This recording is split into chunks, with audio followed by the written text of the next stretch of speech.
لوگوں نے یہ سمجھ لیا ہے کہ نیکیاں یہ صرف رمضان کے مہینے میں ہی کرنی چاہیے. نہیں میرے بھائیوں، یہ نیکیاں ہم کو اور آپ کو مرتے دم تک کرنی ہے.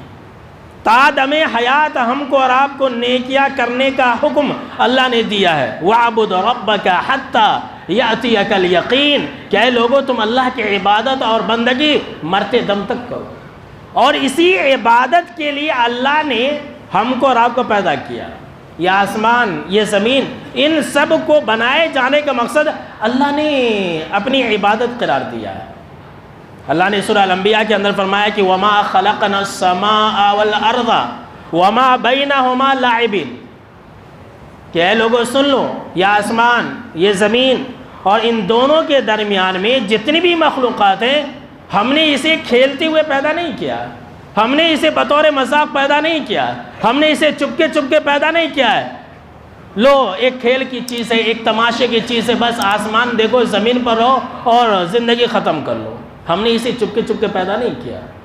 اور انسان کے بارے میں اللہ نے کہا کہ وَمَا خَلَقْتُ الْجِنَّ وَالْإِنسَ إِلَّا لِيَعْبُدُونِ کہ انسان اور جنات کو جو میں نے پیدا کیا ہے وہ صرف اور صرف اپنی عبادت کے لیے پیدا کیا ہے.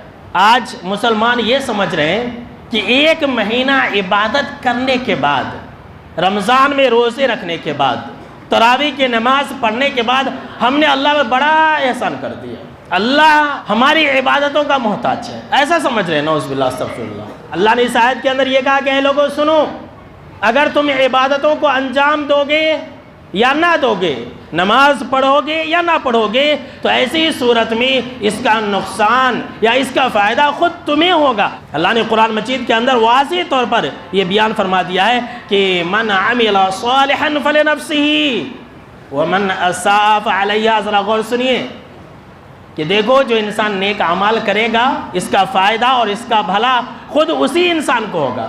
ومن اساء فعلیہا، اور جو انسان نیکیوں کو چھوڑ دے گا اس کا نقصان خود اسی انسان کو ہوگا. اللہ کو انسان کی عبادتوں کو بجا لانے، انسان کی عبادتوں کے چھوڑ دینے سے کوئی نقصان نہیں. آئیے ایک حدیث قدسی سن لیتے ہیں، مسلم شریف کی روایت ہے. اللہ نے کہا کہ اے انسانوں، اے جناتوں سن لو، تم تمام کے تمام ایک انسان کی طرح ہو جاؤ، جنات بھی انسان بھی. یہ متقی بن جائے، سب سے زیادہ اللہ سے ڈرنے والے بن جائے، کبھی نماز نہ چھوڑے. جب دیکھیے نماز، عبادت، ذکر و اذکار، قرآن تلاوت، قرآن مجید، صدقہ و خیرات، ہمیشہ اللہ کی عبادت و بندگی میں رہے. تو اللہ نے فرمایا سن لو اے انسانوں، اے جناتوں، تم میری بادشاہت میں کچھ اضافہ نہیں کر سکتے. اچھا، اسی کے برعکس اے انسانوں، اے جناتوں، اگر تم سارے کے سارے نافرمان بن جاؤ، مسجدیں ویران کر دو، مسجد میں آنا چھوڑ دو، نمازوں سے دور ہو جاؤ، اللہ کے منکر بن جاؤ، تو ایسا کرنے سے میری بادشاہت میں کچھ کمی نہیں ہوگی. اللہ اکبر. دیکھیے اللہ نے اعلان کر دیا کہ انسانوں سنو، تمہارے نیک بننے سے نہ ہی میرا کچھ فائدہ ہے، اور تمہارے برا بن جانے سے، نمازوں کو چھوڑ دینے سے نہ ہی میرا کچھ نقصان ہے. اگر فائدہ ہے تو انسان کو ہے، اگر نقصان ہے تو ہم کو اور آپ کو ہے.